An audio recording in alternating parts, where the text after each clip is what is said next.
his family's only cow. She wrote poignantly about man's relationships with animals, and like Max Brand, had an especial fondness for horses. Blackwing, in the following story, is a good example of this love.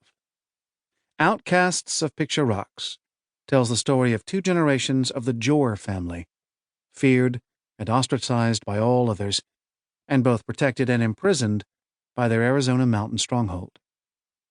"Lovin' folks is strings on a man," Zion Jore says at one point, and it is the bonds of family and friendship that make this story such an emotionally powerful journey for the listener.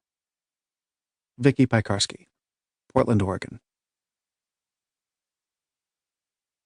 Chapter 1. They Say. From the rambling adobe hostelry, Trail's End, in Big Sandy, Arizona, one looks across vast sweeps of tawny rangelands to the jagged summits of the Montezuma Mountains, and immediately the eye is drawn to a great flat-topped dome, veiled in mists of palest violet, that towers a full 1,000 feet above the highest peak. It resembles nothing so much as a gigantic, exquisitely tinted cup, with fluted rim and one thin, time-seasoned crack, splitting it from rim to base. Wonderingly, seeing it for the first time, and enjoying the sunset from the wide, shaded gallery, the latest guest asks just what that cup contains. The answer comes from old Dad Pepin, the genial, picturesque host of Trail's End who had lived long in the land. "Sure death for the curious." But this seeming a reproof, when heaven knew no one was more curious in this respect than himself, quickly the old man explained, "Why, that's the Picture Rocks basin." Picture Rocks. Every section of Arizona had its quota of them, the sign-writing of a prehistoric people which modernity could not decipher, a perpetual challenge to students of antiquity, and an unfailing source of interest to everyone. But death to be curious about them? Some foolish legend. "It's a crater, of course," mused the stranger, unimpressed. "The core of an old volcano, burned out ages ago." His host solemnly agreed. "It's a volcano, all right, but it ain't burned out by a blamed sight. Every now and then it flares up and overflows."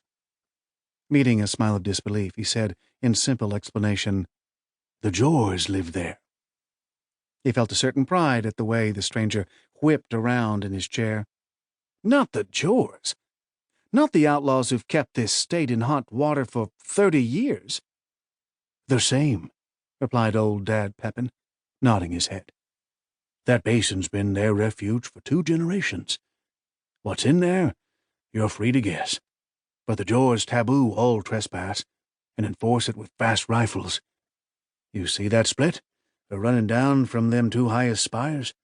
Well, that's Sentry Crags, the one known pass. Day and night they guard it. Right this minute there's a sentinel on watch. They can see a rider coming from miles, and if one gets too close, well, the Jores don't miss." Eagerly succumbing to the lure of the forbidden, the visitor said, "I'd like to see the Picture Rocks basin." "Nothing original about it." Dad's sun wrinkles deepened. "Half the men in Arizona has the same itch, especially Pat Dolan, our esteemed sheriff, but he's wise enough to take it out in wishing." "You don't seriously mean to say," protested the guest, "they'd shoot a man for going in?" "Mighty serious," Dad Pepin said. "They'd no more hesitate than you'd think twice about shooting a man who was breaking into your home with murder in his heart. They wouldn't dare hesitate. It's them against the world. They'd shoot, and I don't blame 'em. A man's home is his castle, and the Picture Rocks has been home to the Jores ever since old Jericho took refuge in that basin and defied a whole troop of U.S. cavalry to take him." "Jericho Jore? I've heard of him. A leader in the old Los Lobos Range War. A renegade of the worst kind." Queer, the smile that played upon Dad Pepin's lips. "Maybe," he admitted slowly. "Maybe he was. Reckon all us old-timers